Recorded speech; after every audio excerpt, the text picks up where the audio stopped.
Olá a todos, sejam todos bem-vindos a mais uma palestra do Congresso Nacional de Saúde e Comunidade.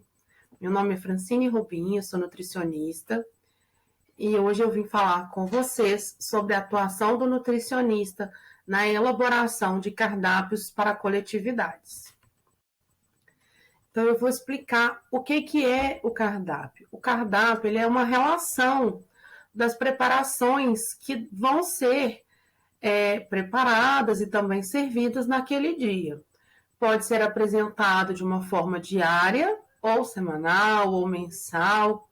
E o cardápio ele deve ser elaborado por uma nutricionista de forma cuidadosa, levando em consideração diversos fatores.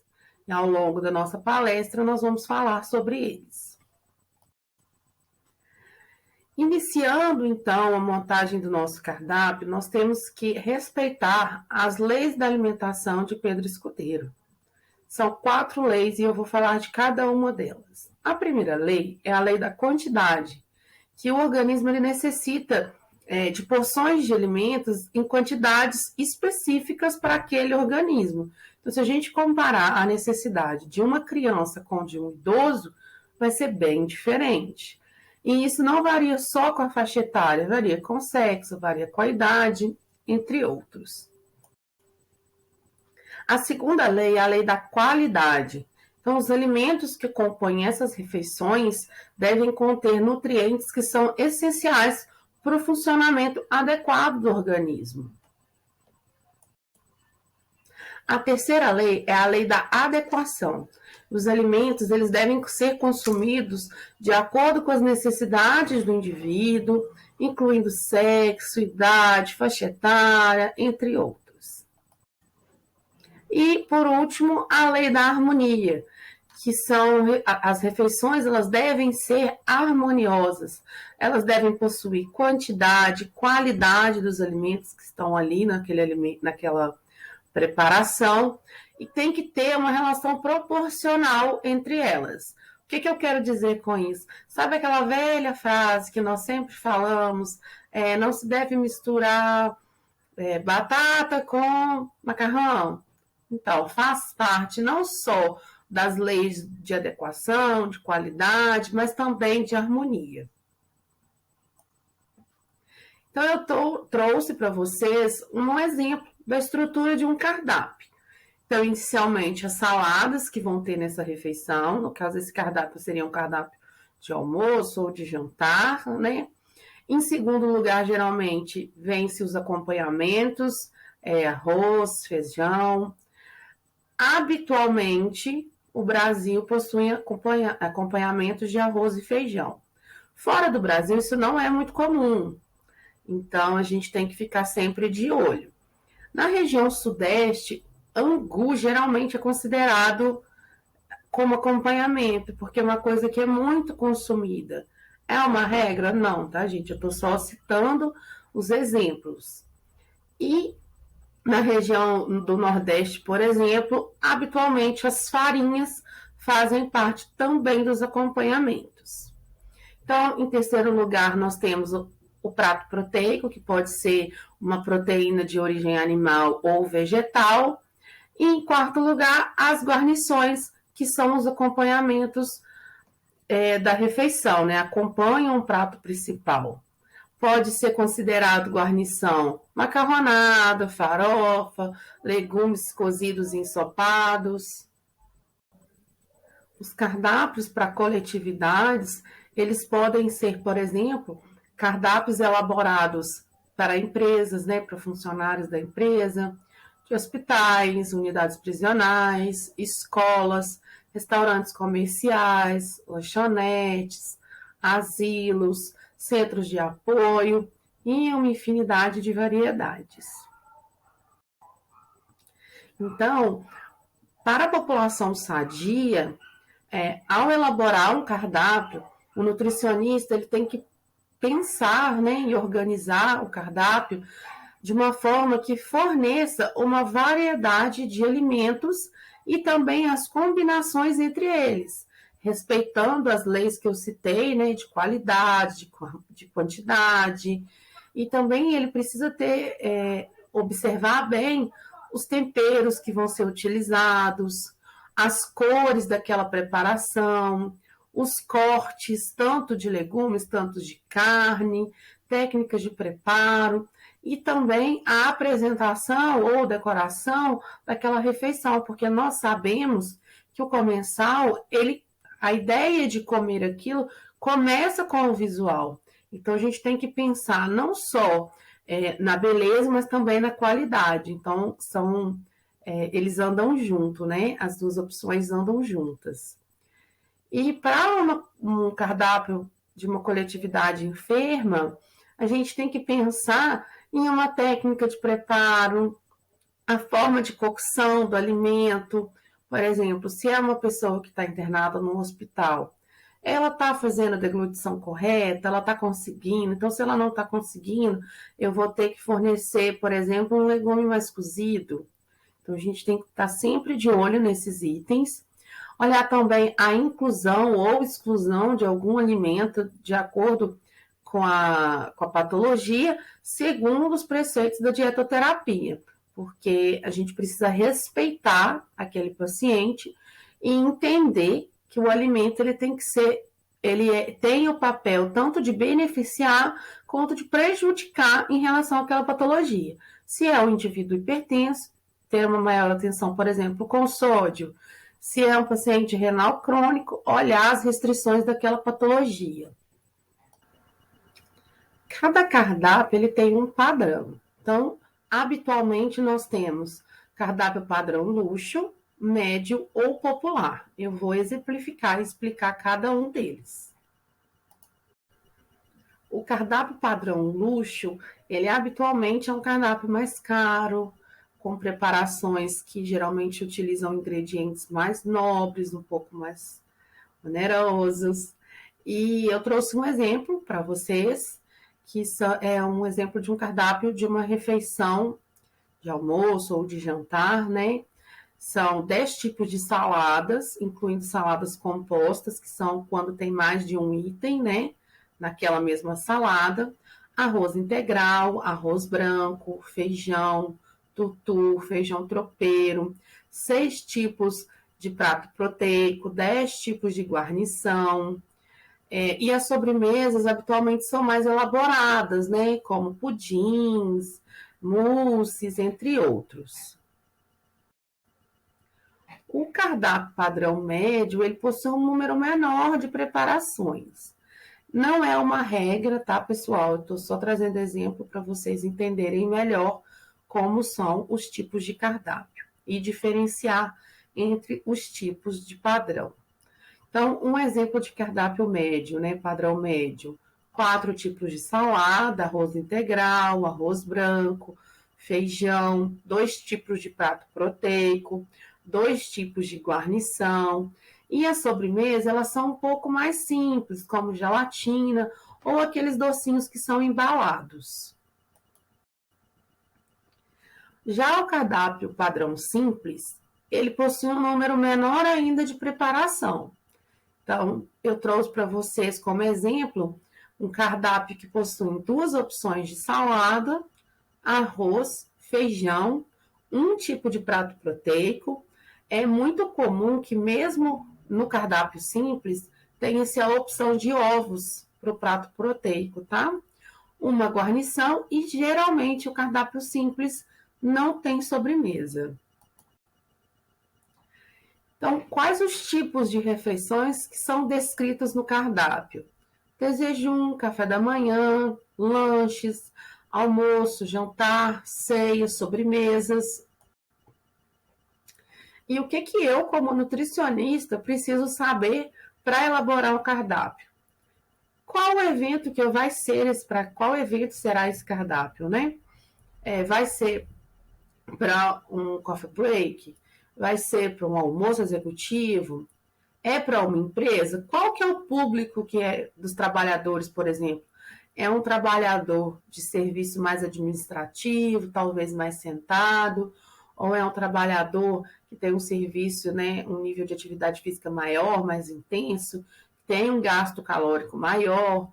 É para um hospital? Então, quais os ingredientes são mais favoráveis? que possuem menos chances de não trazerem qualidade para a pessoa que está consumindo.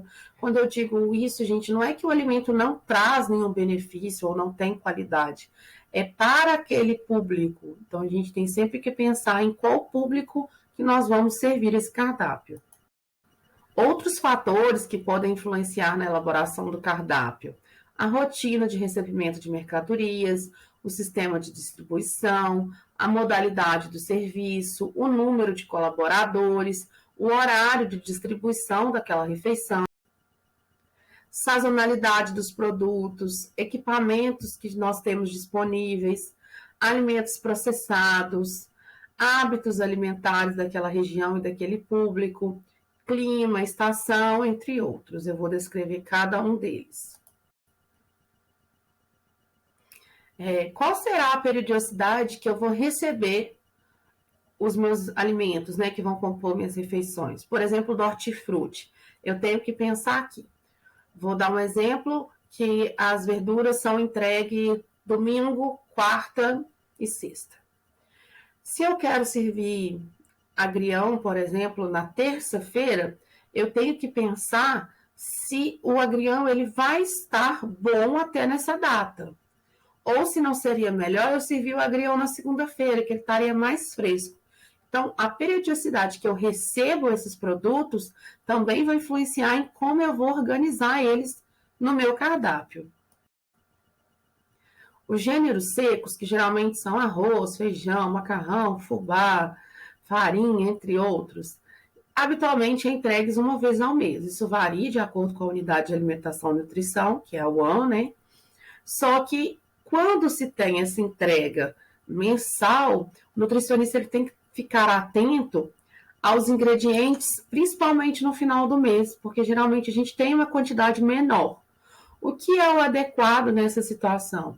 Que o nutricionista faça o cardápio mensal, que assim ele vai ter uma segurança para trabalhar o mês todo adequadamente. As carnes. O exemplo em que a carne é entregue uma vez por semana, eu devo me atentar. Essa carne ela precisa de algum corte? Por exemplo, a coxa e sobrecoxa, ela não vai precisar porque ela já vem porcionada, já vem pronta. Então, eu posso servir ela tranquila, né, com mais facilidade. Já uma peça de lombo, por exemplo, que eu quero servir como bife, eu preciso descongelar, realizar o corte para depois fazer a cocção. Então, eu tenho que ter essa atenção em qual a data eu vou receber, qual a data vai ser realizado o pré-preparo, em qual data eu vou poder servir ele.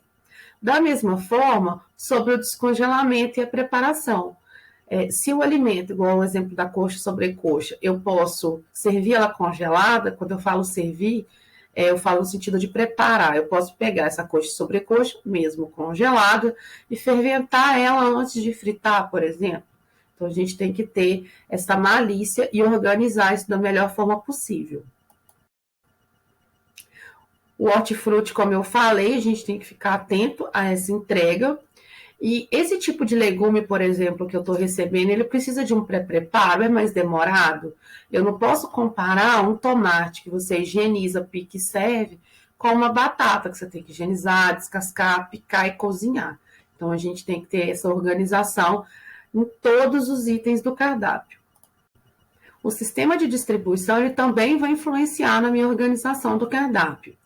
O sistema ele pode ser centralizado, que é onde a refeição ela é preparada e distribuída na mesma unidade, descentralizado, onde a refeição é preparada em uma unidade e distribuída em outro local, ou ele pode ser misto. Alguns alimentos são preparados em um local e outros são porcionados na cozinha. Então, a gente tem que ficar atento a isso. O tipo de serviço do restaurante no qual eu estou fazendo o cardápio. É à la carte, é self-service, é marmita, isso a gente tem uma infinidade.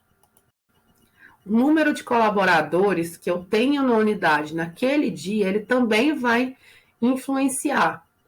Por quê? Quanto de mão de obra eu tenho para executar aquele cardápio? Então, a gente tem que ficar de olho aquelas escalas de trabalho, por exemplo, a 6 por 1, que é quando o trabalhador trabalha 6 dias e folga 1. naquele dia que tem um a menos, eu tenho que ter uma refeição, né? Aquele dia tem que ser uma refeição com menos pré-preparo, principalmente relacionada a saladas, que daria um pouco mais de trabalho, né? E também para o dia seguinte, porque algumas das unidades elas fazem o pré-preparo no dia anterior. Então, se eu tenho um funcionário a menos, eu tenho que ficar atenta a isso. Qual que é o horário de distribuição que eu tenho? Aí eu volto naquele item que eu falei, se, por exemplo, a refeição é transportada, no caso do sistema misto. Então, quanto tempo eu gasto no trânsito para levar essa refeição? Quanto tempo para organizar essa refeição no balcão de distribuição ou onde vai ser servido? Os equipamentos que eu tenho disponível, descascador de legumes, forno combinado, caldeiras ou qualquer outro, para eu organizar da melhor forma. E eu gosto sempre de dar um exemplo de você, quando você vai elaborar o cardápio, você tem que pensar, olha, eu só tenho um forno, estou dando um exemplo. Então, eu não posso pôr lasanha e lombo assado num intervalo curto de tempo. No caso, no mesmo dia. Eu tenho funcionários de 6 às 10 e eu preciso colocar esses dois. Minha mão de obra, meus equipamentos não são coerentes, não são adequados, então eu tenho que ter cautela. A sazonalidade de produtos, essa é uma tabela de sazonalidade, a gente encontra com facilidade na internet. Aqui são de frutas, mas tem de frutas, de verduras, de legumes, e nós precisamos atentar tanto para conseguir comprar aquele produto. Então, não adianta eu colocar um alimento que eu não está em safra, que eu não vou conseguir comprar, e quanto também relacionado ao custo, porque o alimento que não está na safra, geralmente ele tem um custo maior. Eu possuo alimentos processados ou ultraprocessados na unidade, eu utilizo eles. Aí, pegando o exemplo da batata palito, se eu tenho a possibilidade de usar essa batata, seria uma opção para aquele dia que eu tenho um funcionário a menos, porque aí eu não teria um pré-preparo daquele alimento. Os fatores culturais nós devemos respeitar sempre, que são os hábitos alimentares daquela população, que vão influenciar diretamente no planejamento do cardápio. Não adianta nada eu colocar um cardápio muito bonito, sendo que não é adequado àquela região, e as pessoas não vão gostar e talvez não vão consumir, eu vou ter um desperdício muito grande. O clima e a estação do ano, então a gente tem que se atentar principalmente a alimentos que são ensopados no verão. Imagina um calorão e você está servindo canjiquinha. Então, assim, a gente tem que ter esse pensamento. E também as preparações no sistema de distribuição em que tem transporte. É transportado no Marmitex? Quanto tempo fica no carro, né, no transporte? Quanto tempo demorou o pré-preparo? Ficou fora de temperatura? Principalmente no verão, a gente tem que ter essa atenção maior com alimentos legumes cozidos, preparações ensopadas, para a gente não ter um problema desse alimento estragar e, né, trazer um prejuízo ao consumidor. A modalidade de serviço do serviço ela é imprescindível quando a gente vai elaborar o cardápio, porque basicamente elas são opostas. A autogestão é em que a própria empresa é responsável pela unidade. E a terceirizada é o contratante que opta por terceirizar o serviço. Então, a empresa que é contratada é responsável pela execução, pela elaboração de tudo relacionado ao ano. O que é diferente? A autogestão, ela visa a satisfação do cliente dela, que geralmente é trabalhador da própria empresa. A gente vê muito isso em empresas muito grandes que têm refeitório para os seus funcionários. Já a terceirizada, ela visa lucro. Então, geralmente, o centro de custo dela é muito menor. E é aí que o nutricionista tem que ficar mais atento para a gente não passar desse custo e não trazer prejuízo à empresa que a gente está trabalhando. Então, o tipo de contrato também vai influenciar, porque nós vamos seguir o contrato definido pelo contratante e pela contratada. E eu trouxe um exemplo de um de jejum, que seria pão com margarina, café com leite, um complemento que seria bolo, fruta, suco ou qualquer outra coisa. O tipo de contrato ele está diretamente ligado ao comensal que a gente vai atender. Então, o cardápio ele precisa atender aquele contrato, aquele comensal. Por exemplo, as escolas. As escolas, nós seguimos a legislação do Programa Nacional de Alimentação Escolar. Traz todas as regras, principalmente de macronutrientes, que nós precisamos seguir. Nas empresas, nós temos o Programa de Alimentação do Trabalhador, que também tem a RDC, que descreve todos os itens que devem ser obrigatórios, presença de fruta, vegetais, os valores calóricos, os macronutrientes, fibras, sódio. Então, a gente tem que se atentar às legislações, porque nós, nutricionistas, somos responsáveis não só pela elaboração do cardápio, mas também pela execução do contrato.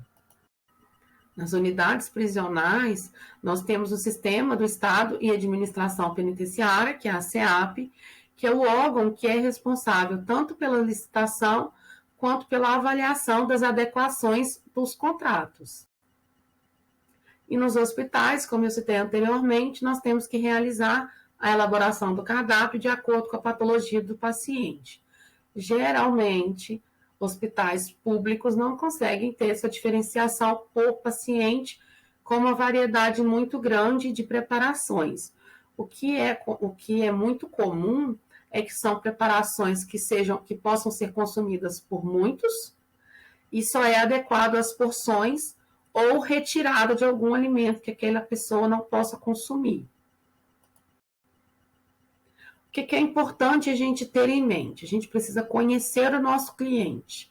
Qual a função que ele exerce, qual que é a idade média, qual que é o sexo, o poder aquisitivo, os hábitos alimentares que ele tem. E o nutricionista ele precisa ter definido fator de correção, que é o quanto a gente vai perder na correção daquele alimento, descarte, por exemplo, né? Uma batata, quanto que eu perco com o pré-preparo da batata, descascando ela. O índice de cocção é qual que é a perda durante a cocção do alimento, por citar uma carne. O índice de reidratação, a gente pode colocar o arroz, que ele ganha peso quando a gente está fazendo ele. E o índice de conversão de descongelamento, que é o quando você perde quando você descongela aquela carne. Então, 1 quilo de frango cru, quando ele é congelado, ele não pesa a mesma coisa de 1 quilo de frango pronto. Então, quando você descongela os dois, você tem um peso bem diferente, tanto de um com o outro, quanto do inicial. As fichas técnicas de preparo, que são imprescindíveis, porque nessas fichas técnicas de preparo, para quem não conhece, são descritas todos os itens que vão ser usados naquela preparação. Então, para cada preparação tem um. Salada de tabule, quais os ingredientes que tem naquela preparação, qual que é a quantidade. Alguns nutricionistas já colocam o valor ali na preparação para facilitar na organização, né? Principalmente do centro de custo. E isso também vai ajudar os trabalhadores, porque eles podem ter esquecido de como é feita aquela preparação, e olhando a ficha técnica, ele tem a descrição de todos os itens, e isso minimiza erros. O custo é o fator de maior impacto na elaboração de um cardápio. E o nutricionista é o responsável por essa avaliação de custo. Às vezes essa função é em conjunto, às vezes não é função do nutricionista, mas de qualquer forma ele precisa saber qual que é o custo da refeição que ele está servindo. Como que ele vai saber se aquela refeição não está trazendo prejuízo para o dono da empresa, ou no caso de uma autogestão, se aquela refeição do mês inteiro não vai ultrapassar o centro de custo. Então precisa ter isso bem avaliado e ter isso em mente, organizado. E para essa avaliação de custo, eu trouxe o preço aparente e o preço real. Muitos nutricionistas não sabem diferenciar. Então, eu trouxe para ficar bem estabelecido para nós. O preço aparente é o preço que pagamos pelo aquele produto. Então, quando você vai lá no seu fornecedor e compra uma caixa de algum produto, por exemplo, de batata, você está pagando o preço aparente naquele produto. O preço real é o preço daquele que você paga relacionado à porção que será de fato utilizada e depois do preparo. Então, quanto você pagou no quilo da batata, sem descascar, toda íntegra, e quanto você pagou nela depois de preparado, porque a gramatura vai mudar. Então, dicas para reduzir o custo da refeição. Primeiro, escolher produtos da safra, que geralmente reduzem o custo, são mais em conta. Sempre optar por comprar produtos de fornecedores primários. O que são fornecedores primários? São os responsáveis pela própria fabricação. Então, tentar comprar de um fornecedor que produz seu próprio hortifruti, ou até mesmo de outro gênero. Optar por preparações que utilizem todas as partes dos alimentos. Eu vou dar o exemplo. Eu já vi unidades de alimentação e nutrição que fazem purê de batata com a batata inteira, com casca, porque ela é cozida e depois eles processam essa batata. Então, você pode optar por incluir essas preparações para reduzir o seu custo mensal. E também, o nutricionista pode elaborar receitas que utilizem sobras, no caso, sobra limpa. Aí, o que seria essa sobra limpa? São as sobras que não foram contaminadas, ela não saiu de dentro da unidade, de dentro da cozinha. Então, é um arroz que ficou na panela, é um legume que foi cozido, mas foi deixado dentro do freezer. Então, você vai etiquetar, você vai embalar aquele produto, vai congelar. No dia seguinte, ou quando você for utilizar, você vai fazer o processo de descongelamento adequado. Eu considero uma função específica do nutricionista avaliar se aquele produto está bom para o consumo e aí sim ele ser utilizado. Envolver a equipe em todos os processos dentro da unidade. O nutricionista, ele é o líder, ele precisa ser responsável, ele tem as suas responsabilidades, mas ele precisa aprender a delegar funções e ouvir a sua equipe. Porque muitas das vezes o que a gente pensa não é a vivência de dentro da cozinha. É muito raro um nutricionista estar o tempo todo da produção, dentro da produção. Então, às vezes, a gente acha que dá tempo de fazer 2 preparações no fogão, mas às vezes a chama do fogão está com um probleminha, e aí, se você não estiver muito atento, você não vai saber. Então, ouvir a sua equipe, não só reclamação, mas como ideias, elogios, enfim, é muito importante. E o sucesso do nutricionista ele vai depender de toda a equipe, porque ele sozinho ele não vai conseguir fazer todas as funções e, consequentemente, ele vai ter problemas. Então, uma dica de ouro que eu sempre falo, seja amigo do cozinheiro. Não é amigo ao ponto de esquecer as suas funções, é amigo ao ponto de saber ouvi-lo, de ter realmente a humildade de conversar com ele, perguntar se está tudo bem, mostrar o cardápio, perguntar se tem alguma coisa que está muito complicada, que ele acha que ele não vai conseguir executar, porque isso vai minimizar as chances de você ter um problema no futuro.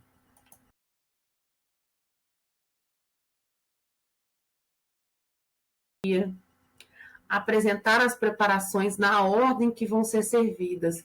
Então, se você tem no seu balcão de distribuição, primeiro a salada, depois o arroz e o feijão, depois o prato proteico, é muito importante que o seu cardápio seja feito dessa forma.